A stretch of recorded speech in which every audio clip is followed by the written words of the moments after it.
تو سب سے پہلی بھلائی جو فرض نہیں ہے لیکن شریعت نے اس کی بہت ترغیب دی ہے وہ ہے تہجد کی نماز۔ قرآن مجید میں ہے تتجافى جنوبهم عن المضاجع يدعون ربهم خوفا وطمعا ومما رزقناهم ينفقون۔ فرمایا ہمارے جو نیک بندے ہیں ان کے پہلو رات کو ان کے بستروں سے الگ ہو جاتے ہیں۔ کیوں الگ ہوتے ہیں؟ جنت کے شوق میں اور جہنم کے خوف میں۔ یعنی ہمارے نیک بندوں کو جنت کی لالچ اتنی ہے، جنت چیز ہی ایسی ہے، اللہ نے اس کو اتنا حسین اور مزین بنایا کہ جب وہ جنت کا تذکرہ قرآن مجید میں پڑھتے ہیں، سنتے ہیں، تو کیا کرتے ہیں کہ رات کے آخری حصے کو غنیمت سمجھتے ہیں اور اس میں اپنے رب کے سامنے کھڑے ہو کر یدعون ربہم، رب کو پکارتے ہیں، خوفا وطمعا، جہنم کے خوف سے اور جنت کی لالچ میں۔ ایک اور مقام پر ہے ربنا اصرف عنا عذاب جہنم ان عذابها کان غراما، کہ رات کو یہ دعا مانگتے ہیں کہ اے اللہ ہم سے جہنم کے عذاب کو دور کر دیجئے، اس لیے کہ اس کا عذاب چمٹ جانے والا عذاب ہے۔ تو قرآن مجید میں بہت سارے مقامات پر تہجد کی نماز کی بے پناہ فضیلت وارد ہوئی ہے، اور احادیث میں آپ صلی اللہ علیہ وسلم کا اپنا عمل تو سب کو معلوم ہے کہ کھڑے کھڑے آپ صلی اللہ علیہ وسلم کے پاؤں مبارک سوج جایا کرتے تھے۔ ہم اتنی عبادت تو نہیں کر سکتے لیکن تھوڑی سی اس سنت کو زندہ کرنے کی کوشش کر سکتے ہیں۔ حدیث میں ہے، صحیح بخاری مسلم کی حدیث ہے، آپ صلی اللہ علیہ وسلم نے فرمایا نعم الرجل عبداللہ لو یصلی من اللیل، کہ عبداللہ بن عمر کیا ہی بہترین آدمی ہے اگر وہ رات کے حصے میں کچھ نماز پڑھ لے۔ ساری خیریں ہیں، ساری بھلائیاں ہیں، ایک چیز رہ گئی ہے، رات کے آخری حصے میں نماز نہیں پڑھتے۔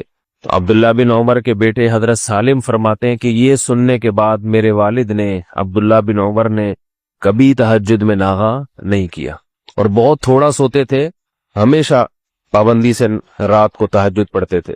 ایک اور حدیث میں آتا ہے کہ آپ صلی اللہ علیہ وسلم نے ارشاد فرمایا افضل الصیام بعد رمضان شہر اللہ المحرم وافضل الصلاة بعد الفریضة صلاة اللیل، یہ سب سے بہترین مہینہ روزے کے لیے رمضان کے بعد محرم ہے، اور سب سے بہترین نماز فرض نماز کے بعد رات کی نماز ہے، فرض کے بعد سب سے افضل ترین نماز۔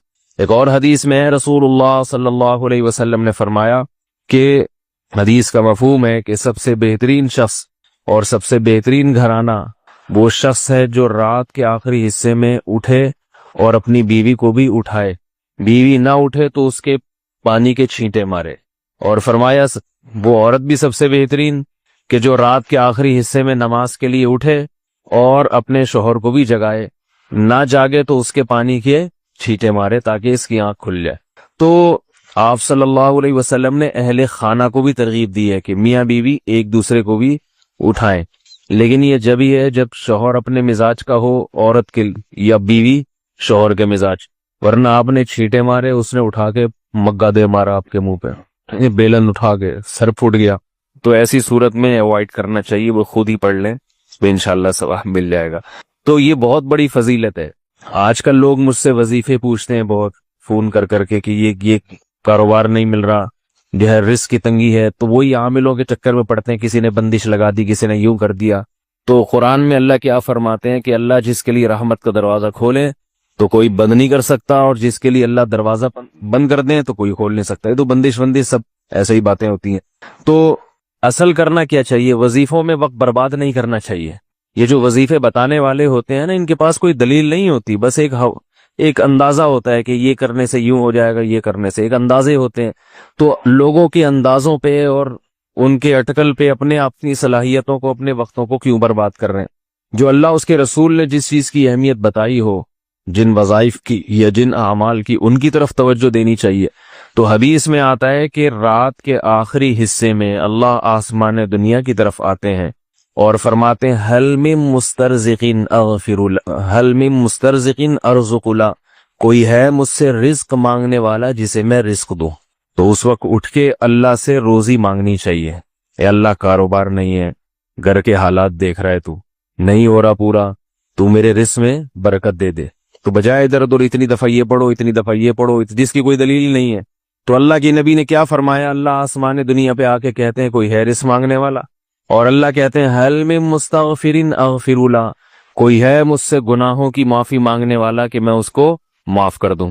تو آخری حصے میں اللہ تعالیٰ خود مطالبہ کر رہے ہیں کہ کوئی ہے بھائی اٹھے مانگے میں دوں گا، تو ہم پڑے ہوئے سب سو رہے ہوتے ہیں اس میں۔ تو یہ بہت بڑی نیکی ہے، یہ بہت بڑی سنت ہے رات کے آخری حصے میں نماز پڑھنا۔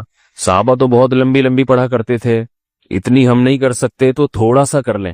علماء نے لکھا ہے کم سے کم 2 رکعتیں یہ تہجد کی ہیں، کم سے کم، زیادہ سے زیادہ 8 بھی ہو سکتی ہیں عام معمول آپ صلی اللہ علیہ وسلم کا، اور اس سے بھی زیادہ ہو سکتی ہیں، لیکن وہ نہیں ہو سکتا تو 2 رکعتیں پڑھ لے انسان۔ اور حدیث میں آتا ہے کہ آپ صلی اللہ علیہ وسلم سے کبھی رات کی نماز رہ گئی تو پھر آپ دن میں پڑھ لیا کرتے تھے۔ تو یہ قضا تو نہیں ہوتی، نفل نمازوں کی قضا نہیں، صرف ایک معمول کا پابند رہے انسان، اس لیے آپ نے ترغیب دی ہے۔ رات کو رہ گئے تو دن میں آپ صلی اللہ علیہ وسلم نے 12 رکعتیں پڑھی ہیں تو دن میں پڑھ لے انسان۔ اور اگر رات کے آخری حصے میں اٹھنا بہت مشکل ہے یا ناممکن ہے تو آخری درجہ یہ ہے کہ عشاء کی نماز کے بعد وتر سے پہلے 2 نفل پڑھ لے انسان، بلکہ اس سے بھی پہلے یہ کہ سونے سے پہلے پڑھ لے، اور اس سے بھی اگر اتنی بھی نہیں ہوتی کہ بھائی نہیں بس سونے سے پہلے پڑھی تو میری تو نیند ہی اڑ جائے گی یا سستی ہوتی ہے، تو آخری درجہ کیا ہے؟ وتر سے پہلے 2 نفل پڑھ لے، اس نیت سے کہ تھوڑا سا یعنی تہجد کی نیت سے پڑھ لے تاکہ وہ ثواب پورا نہ بھی ملے تو کچھ انگلی کٹا کے ہی شہیدوں میں انسان نام لکھوا لے نا۔ یہ جو ہے کہا جاتا ہے نا انگلی کٹا کے شہیدوں میں نام، تو یہ اسی لیے ہے کہ بہت سے لوگ انگلی ہی کٹاتے ہیں اور وہ کچھ قربانی میں ان کا نام آ جاتا ہے، تو پورا کام نہیں ہو سکتا، تھوڑا سا کر لے، رات کا وقت بھی ہے اور عشاء کی نماز بھی ہو چکی ہے تو 2 رکعت اس نیت سے پڑھ لے۔ تو اصل تو وہی ہے کہ رات کے آخری حصے میں پڑھے۔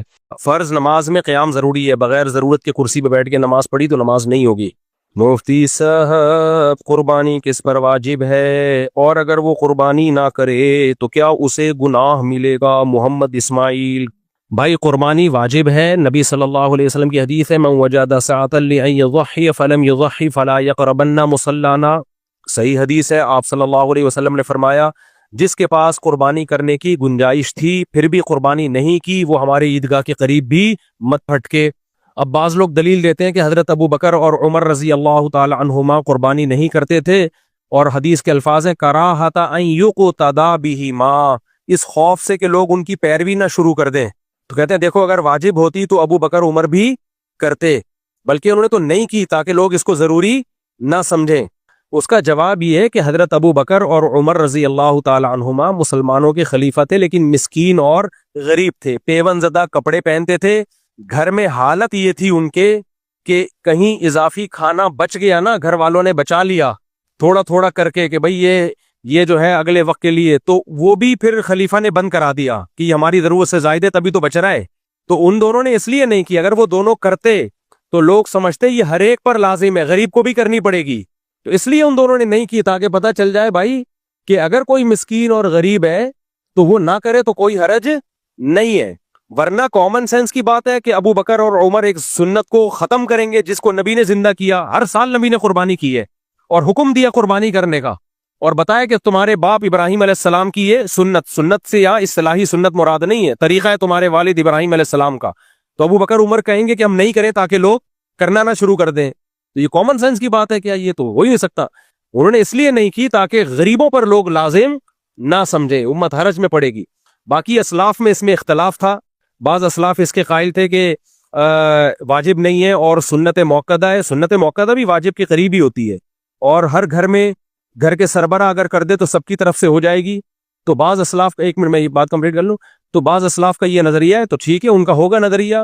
ہم اس بارے میں امام حنیفہ جو بہت اسلاف کے امام تھے ان کو فالو کرتے ہیں، جن کو آدھی سے زیادہ امت نے فالو کیا، اور ان کی دلیل مضبوط ہے، صحیح حدیث ہے، جو قربانی کی استطاعت رکھتا ہے نہ کرے قربانی، وہ ہماری عیدگاہ میں نہ آئے۔ اس میں آپ نے گھر کے سربراہ مرد عورت کا کوئی فرق نہیں رکھا، تو اس لیے مضبوط رائے۔ اور عبادت میں ویسے بھی احتیاط کے پہلو کو ترجیح دی جاتی ہے، جب دونوں طرف دلائل ہوتے ہیں تو عبادت میں احتیاط والے پہلو کو ترجیح دی جاتی ہے۔